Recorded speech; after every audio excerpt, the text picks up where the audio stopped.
Hello friends, എല്ലാവർക്കും പുതിയൊരു വീഡിയോയിലേക്ക് സ്വാഗതം. ഇന്നത്തെ കഥയിൽ നകുലിന്റെ ആൾക്കാരും ഗംഗ വരുന്നതും വെയിറ്റ് ചെയ്ത് സർപ്പക്കാവിൽ നിൽക്കുകയാണ്. അതേ സമയത്തിൽ കൈലാസത്തിൽ പൂജയൊക്കെ തുടങ്ങാൻ പോകുന്നു. പൂജാരി അപ്പോൾ പറയുന്നുണ്ട് ഗംഗയോട് പോയി സർപ്പക്കാവിൽ വിളക്ക് തെളിയിക്കാനെന്ന്. മഹി അപ്പോൾ ഗംഗയോട് പറയുന്നുണ്ട് ഞാനും വരാമെന്ന്. ഗംഗ അപ്പോൾ പറയുന്നുണ്ട് മഹിയേട്ടൻ വരണ്ട, ഞാൻ തന്നെ പൊക്കോളാമെന്നൊക്കെ. മഹി പക്ഷെ തന്നെ വിടാൻ സമ്മതിക്കുന്നില്ല. ആ സമയത്ത് ഹൈമാവതി പറയുന്നുണ്ട് പൂജയൊക്കെ ചെയ്യുന്നത് മഹിയല്ലേ, പിന്നെ ഇവിടെ നിന്ന് പോയാൽ എങ്ങനെ ശരിയാകുമെന്നൊക്കെ പറയുന്നു. മഹി അപ്പോൾ പറയുന്നുണ്ട് അങ്ങനെയാണെങ്കിൽ രാഹുലും രേഷ്മയും കൂടെ ഗംഗയ്ക്ക് കൂട്ടുപോകാനെന്ന് പറയുന്നു. അത് കേൾക്കുമ്പോൾ രാഹുൽ പറയുന്നുണ്ട് എന്നെ കൊണ്ടൊന്നും പറ്റത്തില്ല എന്ന്. രേഷ്മ അപ്പോൾ പറയുന്നുണ്ട് ഞാൻ പോകാമെന്ന്. ദേവയാനിയമ്മ എപ്പോൾ പറയുന്നുണ്ട് രേഷ്മ പോകണ്ടെന്ന്. മഹി എപ്പോൾ ചോദിക്കുന്നുണ്ട് അതെന്താണ് അമ്മ അങ്ങനെ പറഞ്ഞതെന്ന്. ദേവയാനിയമ്മ എപ്പോൾ പറയുന്നുണ്ട് ഗംഗ എപ്പോഴും ഒറ്റയ്ക്കൊക്കെ പോയിട്ടുള്ളതല്ലേ, അതുകൊണ്ട് പറഞ്ഞെന്നേ ഉള്ളൂ എന്നൊക്കെ പറയുന്നു. മഹി എപ്പോൾ പറയുന്നുണ്ട് എന്തായാലും ഗംഗ ഒറ്റയ്ക്ക് പോകണ്ടെന്നൊക്കെ. രേഷ്മ എപ്പോൾ പറയുന്നുണ്ട് ഞാൻ തന്നെ പോകാമെന്ന്. അങ്ങനെ ഗംഗയും രേഷ്മയും പോകുന്നു. പൂജാരി ശ്രേയയോട് പൂജയ്ക്കിരിക്കാൻ പറയുന്നു. ശ്രേയ പൂജയ്ക്കിരിക്കുന്നു. പൂജാരിയാണെങ്കിൽ ഓരോ പൂക്കളും ശ്രേയയുടെ ദേഹത്തേക്ക് എറിയുന്നുണ്ട്. മാളുവിന് അതൊക്കെ കാണുമ്പോൾ ഒരുപാട് ചിരി വരുന്നുണ്ട്. രേഷ്മയും ഗംഗയും സർപ്പക്കാവിൽ പോയിട്ട് വിളക്ക് കത്തിക്കുന്നു. അതിനുശേഷം പ്രാർത്ഥിക്കുകയാണ്. ആ സമയത്താണെങ്കിൽ അവിടേക്ക് കുറെ ഗുണ്ടകൾ വരുന്നുണ്ട്. രേഷ്മ അവരെ കാണുമ്പോൾ പേടിക്കുന്നു. ഗംഗയോട് പറയുന്നുണ്ട് കുറെ ആൾക്കാർ വരുന്നുണ്ടെന്ന്. ഗംഗ ഉടനെ തന്നെ ഗൗരിയെ മനസ്സിൽ ധ്യാനിക്കുന്നുണ്ട്. ഗൗരി ചേച്ചി എന്ന് വിളിക്കുന്നു. പെട്ടെന്ന് തന്നെ അവിടേക്ക് ഗൗരിയും വരുന്നുണ്ട്.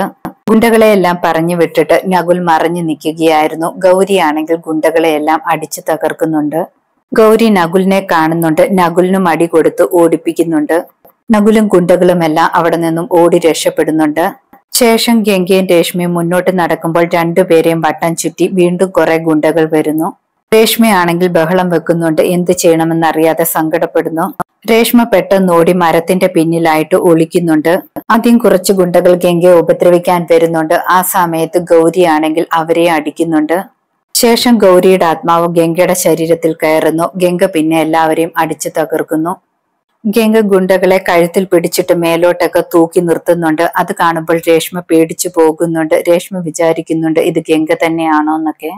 ഗംഗ എല്ലാവരെയും അടിച്ചിടുന്നത് കണ്ടിട്ട് രേഷ്മയ്ക്ക് ഒട്ടും വിശ്വസിക്കാൻ പറ്റുന്നില്ല. ഗുണ്ടകളെയെല്ലാം അടിച്ചിട്ടതിന് ശേഷം ഗൗരിയുടെ ആത്മാവ് ഗംഗയിൽ നിന്നും മാറുന്നു. രേഷ്മ ഗംഗയുടെ അടുത്തേക്ക് വന്നിട്ട് ചോദിക്കുന്നുണ്ട് ഗംഗയാണോ ഇവരെയെല്ലാം അടിച്ചിട്ടതെന്ന്.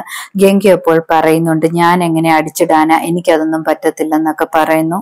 രേഷ്മ അപ്പോൾ പറയുന്നുണ്ട് ഞാൻ കണ്ടതാണ്, നീയാണ് എല്ലാവരെയും അടിച്ചിട്ടതെന്നൊക്കെ പറയുന്നു.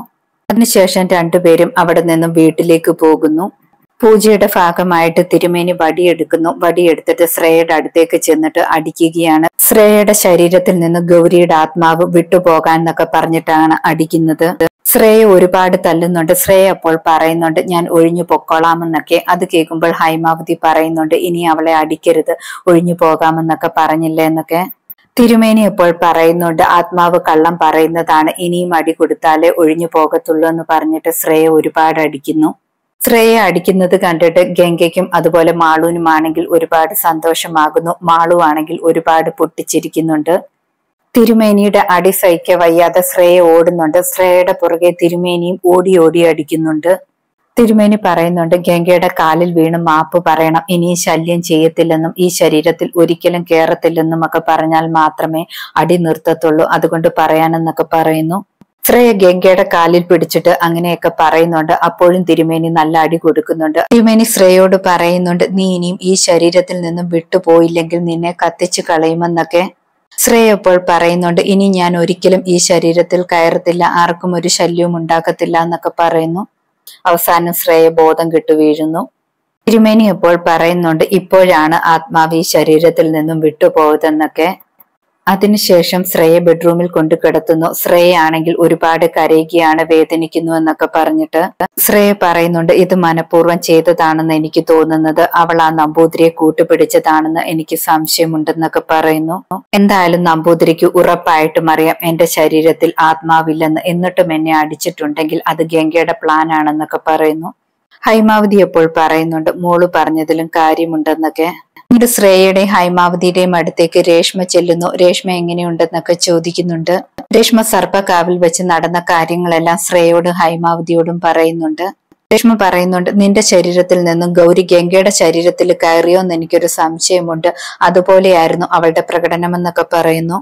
ശ്രേയ ഇപ്പോൾ പറയുന്നുണ്ട്, അതൊക്കെ അവളുടെ കള്ളത്തരമാണ്. മഹിയേട്ടനെ തെറ്റിദ്ധരിപ്പിക്കാൻ വേണ്ടി അവള് തന്നെ ചിലപ്പോൾ അറേഞ്ച് ചെയ്ത ഗുണ്ടകളായിരിക്കും, എന്നിട്ട് അവള് തന്നെ അടിയുണ്ടാക്കിയതായിരിക്കും എന്നൊക്കെ പറയുന്നു.